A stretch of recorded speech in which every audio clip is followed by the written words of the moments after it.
Hi everyone, ನಾನು ನಿಮ್ಮ ಸಂದರ್ಶಿನಿ ಸ್ವಾಮಿ. ನಾ ನಿನಗೆ ನೀ ಹೆನಗೆ ಕಥೆಯ ಮುಂದುವರೆದ ಭಾಗ. ಅದಕ್ಕೂ ಮೊದಲು ನನ್ನ ಕಥೆಗಳು ನಿಮಗೆ ಇಷ್ಟವಾಗಿದ್ದರೆ ತಪ್ಪದೆ ಕಮೆಂಟ್ ಮಾಡಿ, ಲೈಕ್ ಮಾಡಿ, ಶೇರ್ ಮಾಡಿ. ಹಾಗೆ ನನ್ನ ಚಾನಲ್ಗೆ ಹೊಸಬರಿದ್ದರೆ ಸಬ್ಸ್ಕ್ರೈಬ್ ಆಗಿ ಪಕ್ಕದಲ್ಲಿರುವ ಬೆಲ್ಲೈಕನ್ನ ಕ್ಲಿಕ್ ಮಾಡಿ. ಇದರಿಂದ ನನ್ನೆಲ್ಲ ಕಥೆಗಳ ನೋಟಿಫಿಕೇಶನ್ ನಿಮಗೆ ಸಿಗುತ್ತೆ. ಸೊ ಬನ್ನಿ, ಕಥೆಯ ಮುಂದುವರಿದ ಭಾಗನ ನೋಡೋಣ.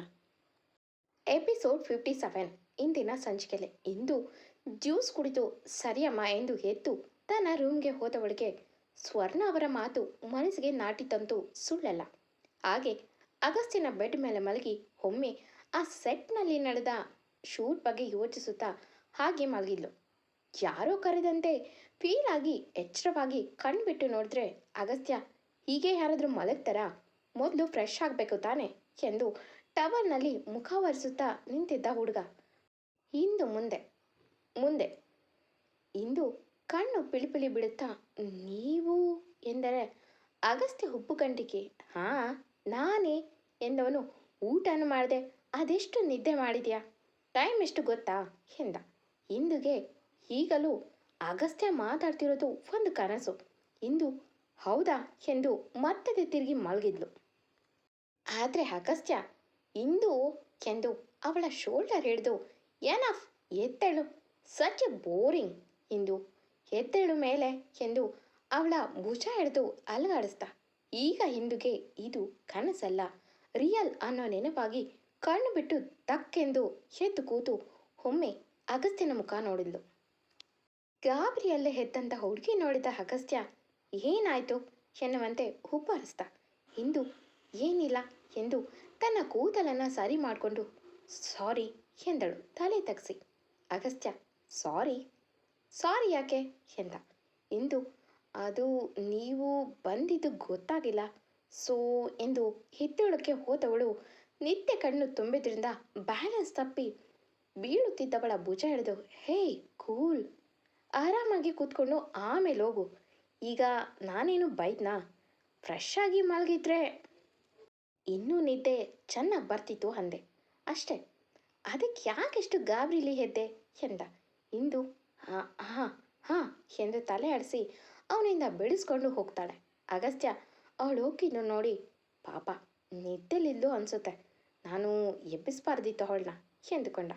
ಈಗ ಎಷ್ಟು ನಿದ್ದೆ ಮಾಡಿದಾಳೆ ಅಂದರೆ ನೈಟ್ ಫುಲ್ ನಿದ್ದೆ ಮಾಡಿಲ್ಲ ಅನಿಸುತ್ತೆ ಪಾಪ ಎಂದುಕೊಂಡು ತಾನು ಹಾಗೆ ಆ ಬೆಡ್ ಮೇಲೆ ಮಲಗಿ ಅವಳು ಮಲಗಿದ್ದ ಜಾಗದಲ್ಲಿ ಸೂಸುವ ಘಮ ಮೂಸಿ ಒಂದು ನಗೆ ಬಿರಿ ಇವಳೆಲ್ಲೇ ಇದ್ರು ಇವಳು ಇಲ್ಲೇ ಇದ್ದಾಳೆ ಅಂತ ಕಂಡು ಹಿಡಿಬೋದು ಎಂದು ನಕ್ಕ. ಆದರೂ 2 ಅವರ್ ಒಬ್ಬನೇ ಕಳೆಯೋದು ಎಷ್ಟು ಕಷ್ಟ ಎಂದುಕೊಂಡ. ಆ್ಯಕ್ಚುಲಿ ಅಗಸ್ತ್ಯ ಡ್ಯೂಟಿ ಮುಗಿಸಿ ಮನೆಗೆ ಬೇಗ ಬಂದಾಗ ಅಲ್ಲಿ ಇಂದು ಮನಗಿದ್ಲು. ಅವನು ಸಹ ಡಿಸ್ಟರ್ಬ್ ಮಾಡದೆ 2 ಅವರ್ ಕಾದು ಕೊನೆಗೆ ಬೇಜಾರಾಗಿ ಇಂದುನ ಎಬ್ಬಿಸಿದ ಕಳ್ಳ. ಈಗ ಅವಳಿನ್ನೂ ನಿತ್ಯ ಕಣ್ಣಲ್ಲಿ ಇರೋದು ನೋಡಿ ಅದಕ್ಕೆ ಸರಿ ಮಲಗು ಎಂದಿದ್ದ. ಇಂದು ಫ್ರೆಶ್ ಆಗಿ ಹೊರ ಬಂದವಳು ಇನ್ನೂ ಆಕಳಿಸುತ್ತಾ ಕನ್ನಡಿ ಮುಂದೆ ನಿಂತಿದ್ಲು. ಅಗಸ್ತ್ಯ ಏನೋ ಹಿಡಿದು ಇಂದು ಇಲ್ಲಿ ನೋಡು ಎಂದು ಒಂದು ದೊಡ್ಡ ಫೋಟೋ ತೋರಿಸ್ತಾ ಇಂದು ಹಿಂದೆ ತಿರುಗಿ ನೋಡಿದ್ಲು. ಅವಳ ಕಣ್ಣು ಅವಳೇ ನಂಬಲಾಗಲಿಲ್ಲ. ಅವಳು ಸ್ಟೇಜ್ ಮೇಲೆ ಅವಾರ್ಡ್ ತಗೊಳ್ಳೋ ಫೋಟೋ, ಅದರಲ್ಲಿ ಇಂದು ತುಂಬ ಮುದ್ದಾಗಿ ನಿಂತಿದ್ಲು ಸಣ್ಣ ನಗುಚಲ್ಲಿ. ಅಗಸ್ತ್ಯ ಅದನ್ನು ವಾಲ್ಗೆ ಹಾಕಿ ಆ ವಿಸಿಟ್ ಎಂದ ತನ್ನ ಗಲ್ಲ ಸವರುತ್ತ. ಇಂದು ಚೆನ್ನಾಗಿದೆ, ಅದನ್ನು ಯಾಕೆ ವಾಲ್ಗೆ ಹಾಕೋಕೆ ಹೋಗಿದ್ದು ಎಂದು ತಲೆ ಬಾಚಿ ನಿಮಗೆ ಕಾಫಿ ತರ್ತೀನಿ ಎಂದು ಹೊರ ಹೋಗ್ತಾಳೆ. ಅಗಸ್ತ್ಯನ ಖುಷಿ ಒಮ್ಮೆಲೆ ಮಾಯ. ಇದನ್ನು ನಮ್ಮ ರೂಮ್ನಲ್ಲೇ ಹಾಕದೆ ಇನ್ನೆಲ್ಲಿ ಹಾಕ್ತಾರೆ, ಶಿವಳು ಒಂದೊಂದು ಸಲ ಒಂದೊಂದು ಥರ ಎಂದುಕೊಂಡ. ಇಂದು ಕನಸಲ್ಲಿ ಬಂದ ದೃಶ್ಯ ನೆನೆದು ಅಂದರೆ ನಮ್ಮ ಮದುವೆ ಶಾಶ್ವತ ಅಲ್ವಾ, ನಮ್ಮ ಅಣ್ಣ ಮಾಡಿರೋದಕ್ಕೆ ಅಷ್ಟು ದೊಡ್ಡ ಪನಿಷ್ಮೆಂಟ್ ಕೊಡ್ತಾರೆ ಅಗಸ್ತ್ಯ ಅವರು. ಅಂದರೆ ಈಗ ಈಗಿರುವ ಮನುಷ್ಯ ಆ ಸತ್ಯ ತಿಳ್ಕೊಂಡ್ರೆ ನನ್ನ ಏನು ಅನ್ಬೋದು ಎಂದು ಯೋಚಿಸುವ ಹುಡುಗಿಗೆ ಗೊತ್ತಿಲ್ಲ ಅಸಲಿ ಕಹಾನಿ.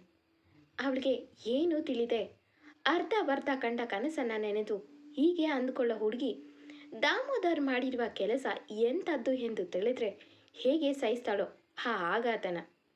ಕಿಚನ್ಗೆ ಬಂದರೂ ಅವಳ ಆಲೋಚನೆಯಲ್ಲೇ ಇರೋದು ನೋಡಿ ಅಡುಗೆಯವರು ಚಿಕ್ ಮೇಮ್ ಸಾಬ್ ಏನು ಬೇಕು ಎಂದು ಎಚ್ಚರಿಸಿದ್ರು. ಇಂದು ಹಾಂ ಎಂದು ಎಚ್ಚೆತ್ತು ಅದು ಕಾಫಿ ಎಂದವಳು. ಏನು ಬೇಡ, ನಾನೇ ಮಾಡ್ಕೋತೀನಿ ಎಂದಳು. ಇಂದು ಕಾಫಿ ಮಾಡಿ ಅಲ್ಲೇ ಅಗಸ್ತ್ಯನಿಗೆ ಕೊಟ್ಟು ಅಲ್ಲೇ ಹೊರಗೆ ಸ್ವರ್ಣ ಅವರಿಗೆ ಕೊಟ್ಟು ತಾನು ಅಲ್ಲೇ ಕೂತು ಯೋಚಿಸುತ್ತಾ ಕಾಫಿ ಸಿಪ್ ಮಾಡುತ್ತಿದ್ಲು. ಅಗಸ್ತ್ಯ ಕೂಡ ಹೊರಗೆ ಬಂದು ಅವಳನ್ನೇ ನೋಡುತ್ತಾ ಯಾಕಿಷ್ಟು ಬೇಸರದಲ್ಲಿ ಇದ್ದಾಳೆ ಎಂದು ಯೋಚಿಸುತ್ತಾ ಕಾಫಿ ಸಿಪ್ ಮಾಡ್ತಿದ್ದ. ಇನ್ನೊಂದು ಕಡೆ ದಾಮೋದರ್ ರಾಜಸ್ಥಾನ ತಲುಪಿದ್ದಾನೆ.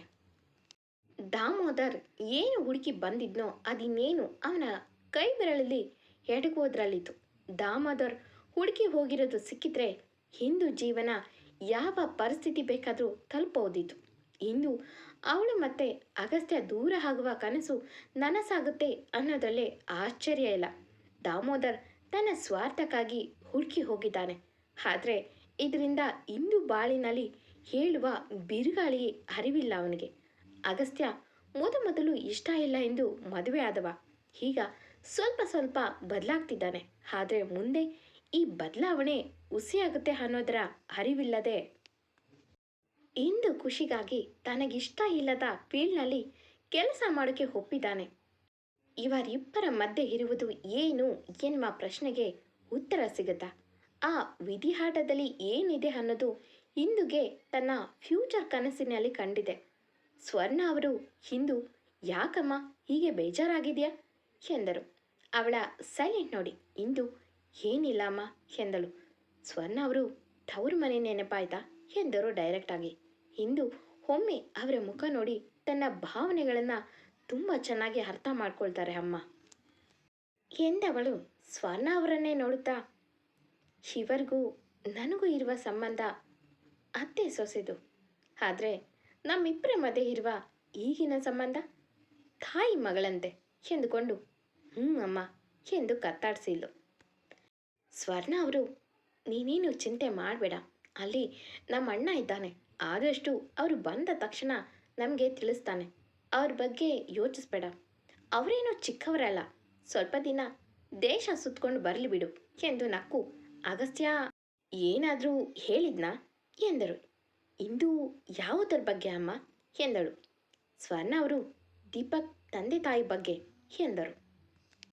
ಇಂದು ಮನದಲ್ಲೇ ನನಗೆ ಗೊತ್ತು ಅಮ್ಮ ಎಂದುಕೊಂಡರು ಮೇಲೆ ಇಲ್ಲ ಅಮ್ಮ ಎಂದಳು. ಸ್ವರ್ಣ ಅವರು ಗಂಡನ ಪರ ಆಗಿಬಿಟ್ಟ ಇಷ್ಟು ಬೇಗ ಹಾಂ ಎಂದವರು. ದೀಪಕ್ ತಾಯಿ ಮೀಟ್ ಮಾಡಿದ್ದೆ ದೀಪಾ ಬಗ್ಗೆ ತಿಳ್ಕೊಳಕ್ಕೆ. ಆಗ ನಿಮ್ಮ ಮಗ ಚಿನ್ನದಂಥವನು ಇಷ್ಟು ವರ್ಷ ತಮ್ಮ ಮಗನೇ ಒಂದು ದಿನ ಬಂದು ನೋಡಬೇಕು ಅನ್ನಲಿಲ್ಲ. ಆದರೆ ನಿಮ್ಮ ಮಗ ತಾನು ಮಾಡಿದ ಒಂದು ತಪ್ಪಿಗೆ ಇಷ್ಟು ವರ್ಷದಿಂದ ಕಷ್ಟ ಸುಖದಲ್ಲಿ ನಮ್ಮ ಜೊತೆ ನಿಂತಿದ್ದಾನೆ. ಎಷ್ಟೋ ವ್ಯವಹಾರಗಳನ್ನು ನಂಬಿಕಸ್ಥ ಹುಡುಗರ ಬಿಟ್ಟು ನೋಡ್ಕೊಳ್ಳೋಕ್ಕೆ ಹೇಳಿದ್ದಾನೆ. ನನ್ನ ಗಂಡನಿಗೆ ಒಬ್ಬ ಮಗನಾಗಿ ಸಿಕ್ಕ ವಜ್ರ ಅವನು. ನಮಗೆ ಇನ್ನೊಬ್ಬ ಮಗ ಇದ್ದಿದ್ರೆ ಹೇಗೆ ನಮ್ಮ ಜೊತೆ ಇರ್ತಿದ್ನೋ ಹಾಗೆ ನಮ್ಮ ಜೊತೆಗೆ ಇಷ್ಟು ದಿನ ಇದ್ದ ಅಂತ ತುಂಬ ಹೆಮ್ಮೆಯಿಂದ ಹೇಳಿದರು. ನನ್ನ ಮಗನ ಬಗ್ಗೆ ಗೊತ್ತು ಇಂದು. ಮೇಲೆ ನೋಡಿದಷ್ಟು ಅವನ ಮನಸ್ಸು ಕಲ್ಲಲ್ಲ. ಮೇಲೆ ರಫ್ ಆದರೂ ಅವನು ಹಲಸಿನ ಹಣ್ಣಿನ ಥರ, ಮೇಲೆ ಮುಳ್ಳಿನ ಥರ ಮಾತಾಡಿದ್ರು ಒಳಗೆ ಮಾತ್ರ ಎಲ್ಲರಿಗೂ ಒಳ್ಳೆಯದೇ ಬಯಸ್ತಾನೆ. ನನ್ನ ಬಿಟ್ಟು ಎಂದು ನಿಟ್ಟುಸಿರು ಬಿಟ್ಟು ಹೋಗಲಿ ಬಿಡು ಇನ್ನೆಷ್ಟು ದಿನ ಎಂದು. ಅದು ನಾನು ಏನೋ ಹೇಳೋಕ್ಕೆ ಬಂದೆ. ಅಂದರೆ ನಾನು ಚೆನ್ನಾಗಿದ್ದಾಗಲೇ ನನ್ನ ಮಗಳಿಗೂ ಏನು ಕೊಡಬೇಕು ಅಂತ ಇಟ್ಕೊಂಡಿದ್ನೋ ಅದನ್ನು ಕೊಡಬೇಕು. ಅದಕ್ಕೆ ದೀಪಾವಳಿ ಒಂದು ಸೈನ್ ಮಾಡಿದ್ರೆ ಸಾಕು, ಅದನ್ನು ನಿನ್ನ ಗಂಡನ ಕೈಯಲ್ಲಿ ಮಾಡಿಸ್ಕೊಂಡು ಬರೋಕ್ಕಾಗತ್ತಾ ಕೇಳು. ದೀಪಾವಳಿಗೆ ನಾನು ಡೈರೆಕ್ಟಾಗಿ ಹೇಳ್ಬೋದು, ಆದರೆ ಅದು ಬೇಡ. ನಾನೀಗ ಅವರ ಮನಸ್ಸಲ್ಲಿ ತಾಯಿ ಪ್ರೀತಿ ಊಟಾಕೋಕ್ಕೆ ಇಷ್ಟಪಡಲ್ಲ. ನಾಳೆ ನಾನು ಹೋದ ಮೇಲೆ ಅವರು ಕೊರಗೋದು ನೋಡಿದ್ರೆ ಮಣ್ಣಲ್ಲಿ ಇರುವ ನನ್ನ ಜೀವ ಅದನ್ನು ನೋಡಿ ಸಹಿಸಲ್ಲ. ತಂದೆ ಆಸ್ತಿ ಮಕ್ಕಳಿಗೆ ಅದು ಅವ್ರಿಗೆ ಸಿಕ್ಕೇ ಸಿಗುತ್ತೆ. ಆದರೆ ನಾನು ಮಾಡಿರೋ ಆಸ್ತಿ ನಾನೇ ಕೊಡಬೇಕು ಅವರಿಬ್ಬರಿಗೂ. ಅದಕ್ಕೆ ಅವರಿಬ್ಬರ ಸಹಿಬೇಕು. ಅಗಸ್ತ್ಯನದು ನೀನು ತಂದು ಕೊಡ್ತೀಯ, ಆದರೆ ನನ್ನ ಮಗಳದೇ ಕಷ್ಟ ಎಂದರು ಸ್ವರ್ಣ ಅವರು.